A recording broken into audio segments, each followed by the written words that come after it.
finish this up. I am Brad Bridwell. I'm the chairman of the board of the Arizona Coalition to End Homelessness. I'm also the Homeless Veteran Services Coordinator for the State of Arizona Department of Veteran Services.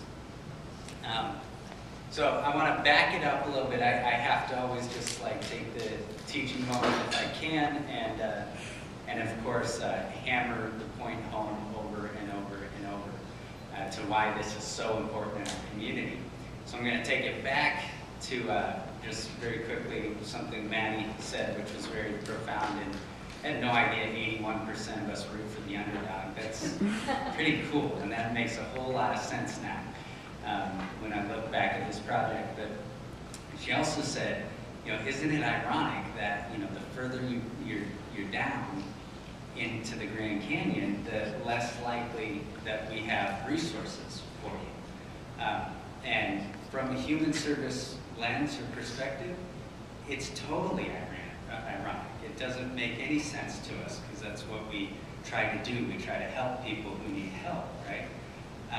But if we take a moment and just take that lens off and put one of economics on, or theory of the way competitive factors work in a market, we have this thing called scarcity. Right? And that's this, you see all the little fish in this little drawing going after the one worm on the hook, right? You know, hopefully it's not a hook that also, you know, ends their life, but the point here is that everybody's after that same worm, right? So as we look at this issue from that economic kind of lens and this kind of macroeconomic factors, we actually see that it makes perfect sense. We look, I've got a supply curve up here, and on the, I think that's it's the up one, is that the X or the Y? Y. It's the Y, okay. So on the Y is resources, right? Actual physical goods, things that we all access. And on the bottom here is resourcefulness, or a personal trait or attribute that perhaps could be measured, right? What I've drawn here is just a box, a single line, and you can call that the federal poverty line, you can call that chronically homeless people, you can call that any eligibility line you might set, because the traditional factor is we always supply fewer resources than the problem demands, right? So make it any line, it doesn't matter. And so, but what you can see is you and I are up at the top of this, right? Where our resourcefulness is high, and thus with high resourcefulness, we also have high resources. We have access to credit, we have stable families, we have jobs, we have social connectedness. That's you and I. We also don't qualify for government programs, or at least hopefully most of us, right? And so we live, you know, we don't access those because we have resources above and beyond what the government needs to intervene in, right? On the lower end here, of course, the less resourcefulness you have, you know, these are the H3 participants. There's no income, no family or social connectedness, no access to credit, you know, just a whole bunch of no's, probably disabled, addictions involved, and other mitigating factors. So typically, in a limited resource environment, we're going to see a box go up there, and given that last scarcity, right, we see competitive factors come into play for whatever resources are available, and those who are less resourceful compete horribly for those resources, right? So this is why consistently Myron stays on the street, or any other H3 participant. So what the vulnerability index helps us do is change where the box is located, right? So our intervention zone becomes the bottom of this grid, and we work our way back up, right? And so understanding that principle and taking what the 100,000 Homes campaign has done and created an easy way for us all to find who is the most vulnerable and then target our resources specifically at them in a whole new way is critical to ending visible homelessness. We cannot do it unless we change our lens and understand the factors at play, and then help that underdog make their way into housing by directing service providers specifically to those targets, rather than throwing resources out there and seeing who comes to the table to get them. Right? So I just want to reiterate that. I think that's it. Yeah.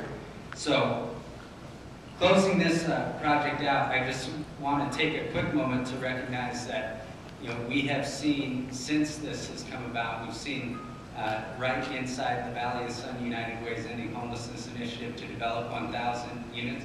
They have now adopted a vulnerability assessment process which will ensure the most vulnerable from the campus and surrounding areas get those 1,000 units first. So I want to offer a round of applause.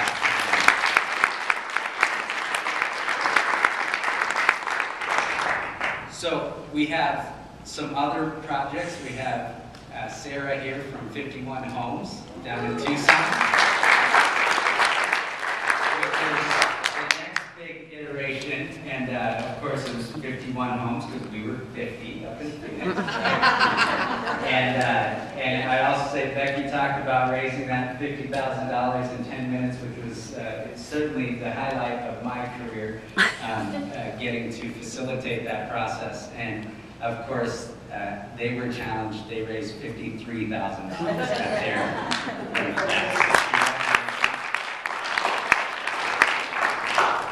we've seen communities that start to adopt this in organizations. We've seen UMOM implement this in the Watkins Overflow Shelter. Down in Tucson,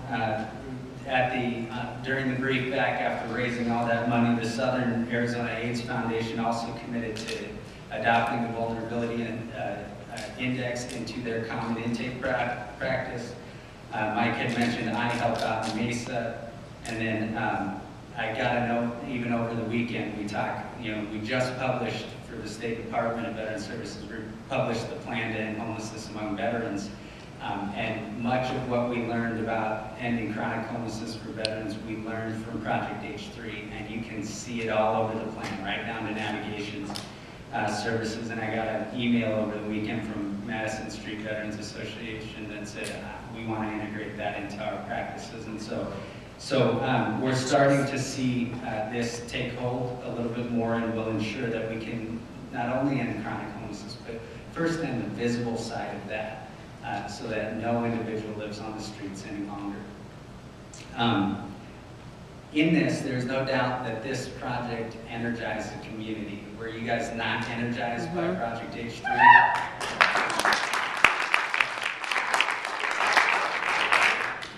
The power of the community has been awe-inspiring, to say the least, and really it's because we can't ever come up with the right words to describe things like navigation and all of the work that our navigators do on a day-in, day-out basis. I have a copy of a 2-page case note from one of our navigators that I won't mention, but I have a copy of this thing, and in one day, I think it was 13 of our participants touched, from Glendale to somewhere in the East Valley, all in downtown. That just goes on and on about everything that occurred in one single day. And someday we're going to publish that somewhere, scrubbed, of course. But it's absolutely amazing. It's probably, maybe ends up in our 3rd white paper or something, I don't know. But it's truly awe-inspiring. So with that energy, we've also been challenged with great resources in our community, like HUD Bash for veterans, who we are challenged day in and day out on 2 competing factors. A, trying to figure out how to end chronic homelessness among veterans with that resource, and B, the political realities of having to lease up that resource very, very fast. And that's exactly where the 100,000 Homes campaign, Project H3, and what the Arizona Coalition to End Homelessness is seeking to move forward in our community. I'd like to invite Michael Leone from the Healthcare for Homeless Veterans program at the VA to just say a couple of words, but I wanted to let you know it's my extreme pleasure to announce that Michael Leone and the HUD Bash team will be working very closely with the Coalition to End Homelessness, the H3 community, and the 100,000 Homes campaign to take take this model to full scale in the HUD Bash program, so we ensure every veteran comes off our streets tomorrow.